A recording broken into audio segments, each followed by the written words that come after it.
Nous avons une première bande-annonce pour le Superman de James Gunn qui sortira le 9 juillet 2025 et sonnera le coup d'envoi du nouvel univers DC au cinéma. Les comparaisons avec la vision de Zack Snyder se multiplient déjà, sans surprise, mais qu'est-ce que ce trailer nous révèle quant aux intentions du réalisateur pour cette nouvelle version du héros mythique?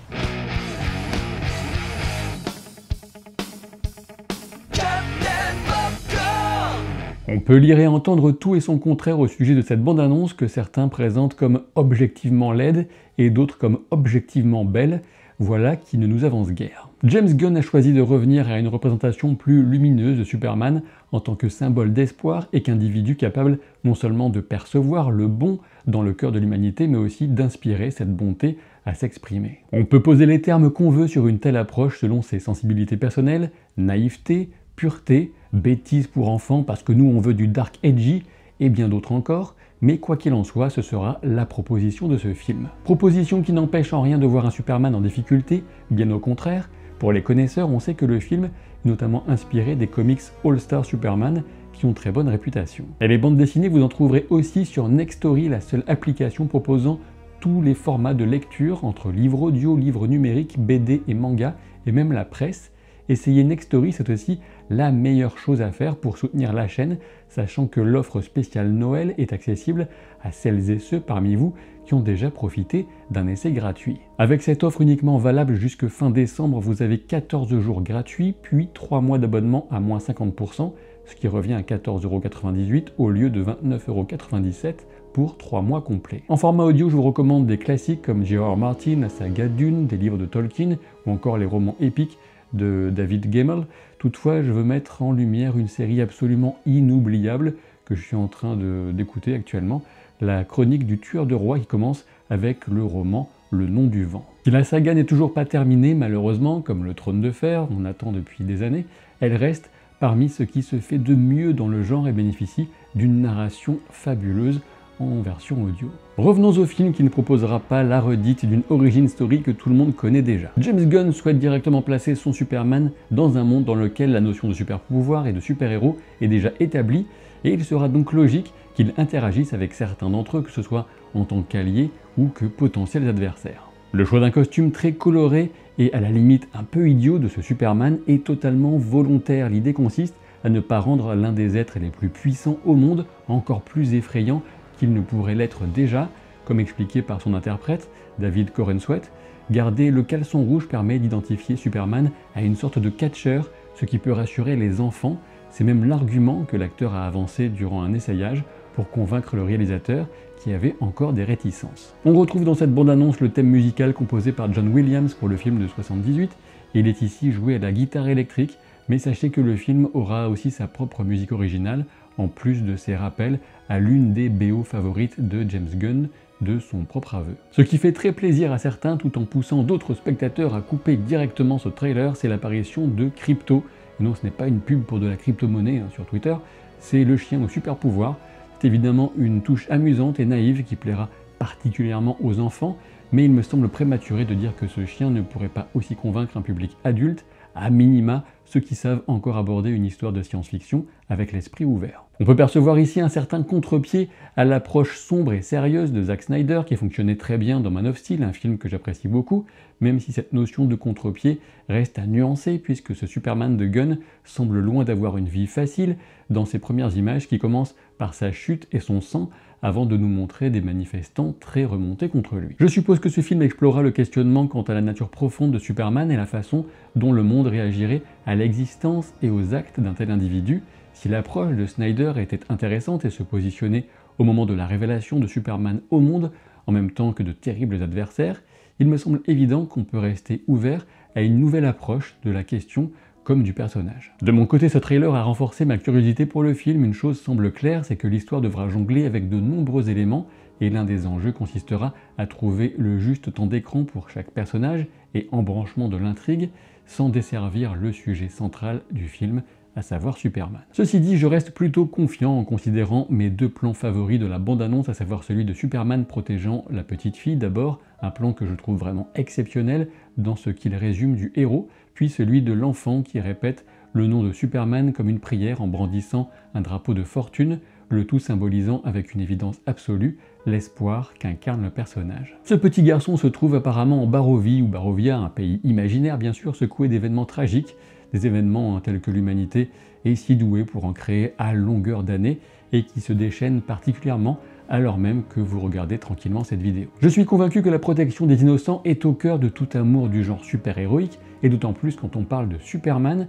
Par ailleurs, on entrevoit déjà ici potentiellement le questionnement que le film pourrait soulever si Superman intervient dans des crises humanitaires et prend donc parti, de fait, sans s'aligner sur la politique internationale des États-Unis notamment. Comme je le disais il y a quelques jours sur Twitter, ce réseau de l'enfer, si Superman existait dans notre monde, exactement comme il existe dans les comics, jamais il ne pourrait rester inactif face à certaines tragédies, telles que celles qui se déroulent actuellement à Gaza, au Soudan, à Mayotte, et j'en passe bien sûr, sachant que j'égrène avec ces exemples des situations totalement différentes l'une de l'autre, cela va de soi. Je ne me fais pas d'illusions, le film ne prendra pas parti sur des sujets ultra sensibles, mais j'espère néanmoins qu'il montrera qu'un homme aussi puissant et avec de tels principes que Superman ne pourrait ignorer une telle détresse humaine, ce qui implique de s'immiscer dans la géopolitique et ce qui lui vaudrait de graves ennuis, du moins j'imagine. Alors c'est vrai, la bande-annonce nous révèle aussi une étrange créature qui ressemble à une salamandre cracheuse de feu taille kaiju qui pourrait autant s'expliquer par une menace extraterrestre,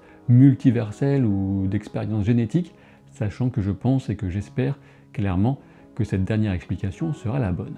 En effet, l'expérimentation génétique est de loin la plus plausible puisque la bande-annonce nous révèle le visage de Métamorpho, qui est a priori le résultat des travaux d'ingénierie génétique de Stagg Industries, une corporation appartenant à un premier milliardaire, Simon Stagg, et dans les locaux de laquelle entre Superman sous les huées de la foule. Métamorpho a le pouvoir de transformer la structure moléculaire de son corps, en tout ou partiellement. Il est interprété par Anthony Carrigan, qui était excellent dans la série Barry, que je vous recommande fortement. On distingue d'ailleurs une structure décorative qui rappelle l'ADN dans cette salle où Superman est rejoint par 3 autres super-héros, à savoir Guy Gardner, du corps des Green Lantern, Hawkgirl et Mr. Terrific. Et oui, je sais bien que la coupe de cheveux de Guy Gardner, jouée par Nathan Fillion, est profondément ridicule, mais elle correspond à ce qu'elle est dans le comics, sachant qu'elle a un sens puisque ce personnage a choisi cette coupe de cheveux en hommage au sidekick d'un super-héros de son enfance, et sans doute en défiance de son père abusif. Mr. Terrific est joué par Eddie Gassagi. Le personnage est un génie qui excelle dans de multiples domaines et qui a notamment développé une technologie, les sphères T, qui lui assure un bouclier protecteur dans une autre scène du trailer face à des agresseurs en armure. Cette version de Hawkgirl se nomme Kendra Saunders et elle est interprétée par Isabella Merced, vue récemment dans Alien Romulus. Hawkgirl dispose d'une force, d'une résistance et d'une acuité visuelle surhumaine, et d'un facteur de guérison, outre sa capacité à voler bien sûr. Potentiellement elle dispose aussi de la vaste expérience de vie antérieure. Par ailleurs, on peut deviner à peine que ces 3 personnages portent des vêtements comportant un logo Lord Tech, ce qui implique a priori une affiliation à un 2e milliardaire, Maxwell Lord, qui sera campé par Sean Gunn. Si Maxwell Lord est souvent un antagoniste et qu'on se souvient avec douleur de lui dans l'affligeant Wonder Woman 1984, on ne sait pas quel usage le film fera du personnage. Le 3e milliardaire, c'est bien entendu Lex Luthor en personne, qui est apparemment à la tête de Luthor Corp, un détail qui peut avoir un petit intérêt puisque généralement le passage du nom Luthor Corp à celui de Lex Corp intervient lors d'une reprise de contrôle par Lex du conglomérat créé par son père, mais on verra si ce sujet est abordé ici ou pas du tout. Nicholas Hoult tient ce rôle de Némésis de Superman, et oui c'est vrai, il a un petit air d'agent 47, avec son crâne rasé, son costard et son pistolet. Comme je vous le disais, on échappe ici au format de l'origin story, donc Lex Luthor déteste déjà cordialement Superman, et il sera à n'en pas douter à l'origine de la plupart de ses gros problèmes. Je ne fais ici que spéculer, mais la posture de Luthor sera sans doute de préserver la liberté de l'humanité d'agir à sa guise, même si c'est en commettant les pires horreurs, tant qu'elle ne dépend pas du bon vouloir d'un être quasi divin, en la personne de Superman. Parmi les figures un peu méconnues du grand public, on peut reconnaître ce robot sur lequel Superman est penché avec émotion, et il correspond a priori à Kelex, un robot issu de Krypton et qui s'occupe de la forteresse de solitude et a pu, dans certaines versions du moins de la BD, jouer un rôle dans l'éducation ou encore l'entraînement de Kal-El. En parlant d'éducation, on entrevoit Jonathan Kent, le père adoptif de Clark, dans une scène déjà émouvante en quelques images et en mode chemise à carreaux et bon sens du terroir. Bien évidemment pas de Superman sans Lois Lane qui est interprétée ici par Rachel Brosnahan, notamment connue pour la série La fabuleuse Madame Maisel. On constate qu'on la voit intime avec Superman comme avec Clark, ce qui implique qu'elle connaît son identité secrète. En parlant de Clark, on sent déjà en quelques plans le changement physique que David Corenswet apporte à ce versant de la personnalité de Superman, et de mon point de vue c'est déjà prometteur, même si certains décident de s'arrêter à sa coupe de cheveux, coupe qui a au moins l'avantage de le différencier un peu plus de son alter ego en cape rouge. Concernant le mystérieux et puissant adversaire en noir qui pourrait bien être la cause de l'état dans lequel on trouve Superman en début de trailer, quand il s'écrase dans la neige et la glace, en reproduisant d'ailleurs au passage la posture de Yamcha face au guerrier de l'espace, il pourrait s'agir d'Ultraman ou éventuellement de Bizarro, voire un savant mélange des deux antagonistes. Dans certaines versions des bandes dessinées, Ultraman est renforcé par la kryptonite et affaibli par la lumière du soleil, sachant que dans différents plans de cette bande-annonce, une sorte de lumière aveuglante ou de soleil particulièrement brillant semble jouer un rôle, avec notamment la foule qui se protège un peu les yeux. C'est une piste qui a sans doute du sens. Le moment où Superman brise une vitre d'un coup de poing semble aussi associé à une lumière brillante, peut-être un élément qui serait à même de l'affaiblir et qui expliquerait que briser cette vitre n'était pas forcément gagné d'avance, à moins justement que ce potentiel soleil brillant ne soit ce qui vienne revigorer un Superman déjà affaibli, ce qui serait plus classique. Impossible pour le moment de deviner à quoi correspond la sphère lumineuse dans la nuit qui semble en lévitation à l'extérieur alors que Lois et Kal-El se regardent dans un appartement. Quoi qu'il en soit, il y a peu de doute sur le fait que le scénario rendra logique que Superman prenne le temps de cet échange avec sa bien-aimée avant de se préoccuper du phénomène étrange. Concernant l'esthétique d'ensemble de cette bande-annonce ou de ce teaser, j'ai lu tout et son contraire. Apparemment, ce serait excellent au niveau des effets numériques pour certains, tandis que pour d'autres, la lumière, la colorimétrie et les costumes seraient à peine dignes d'une série télé.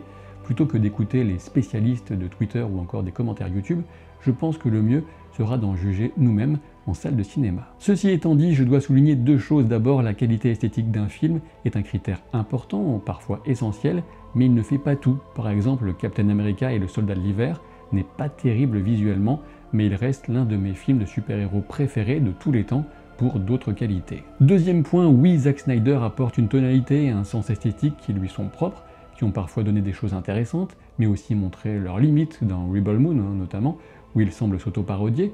Quoi qu'il en soit, attendre que tout film de DC s'inscrive dans ce courant spécifique n'a aucun sens, et il est temps de passer à autre chose, tout comme Snyder le dit lui-même. On peut relever que le directeur de la photographie est Henry Braham, avec qui Gunn a travaillé pour Les Gardiens de la Galaxie volumes 2 et 3, ainsi que The Suicide Squad. Braham a aussi travaillé sur The Flash, qui avait certaines séquences bien moches, certes je le reconnais, mais reste à voir la part entre la photographie et les effets numériques pour The Flash, et sur la base de ces films, il est délicat de savoir à quoi s'attendre, en mal comme en bien. A priori, le film a notamment été tourné en utilisant un objectif grand angle Leica Trielmar, déjà utilisé dans certaines séquences des Gardiens de la Galaxie volume 3. Ces gens ont fait des choix artistiques, ne se contentent pas de faire n'importe quoi. Le film propose un ratio d'image de 1,9 pour 1, qui vise notamment l'IMAX, mais pas que. Je pense que les non-spécialistes peuvent à minima leur laisser le bénéfice du doute. James Gunn veut proposer un monde plutôt réaliste qui intègre à son quotidien l'existence de super-pouvoirs, et puis revoir plus de couleurs dans un film DC, ça fait aussi plaisir, sans oublier bien sûr le magnifique The Batman, qui reste un film DC sans partager l'univers de ce Superman a priori. La séquence de Mr. Terrific dans le désert face aux soldats en armure futuriste fait craindre à certains commentateurs une approche fade et vide dans les décors.